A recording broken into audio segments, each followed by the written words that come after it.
Anda pasti waffle yang Anda jual sedap? Untuk menentukan waffle yang kita jual sedap atau tidak, ia hanya boleh ditentukan oleh pelanggan waffle tegar sahaja.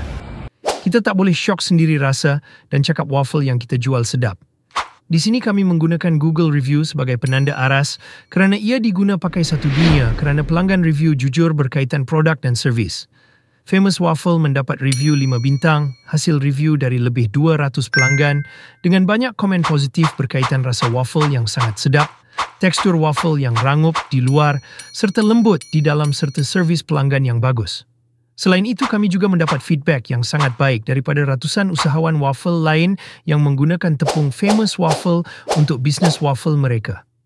Aplikasi ChatGPT, iaitu robot pintar yang mengumpul semua maklumat di internet, juga mengiktiraf Famous Waffle sebagai antara waffle yang paling sedap di Malaysia. Jom guna tepung dan jam Famous Waffle bagi memastikan waffle yang anda jual sedap dan disukai ramai.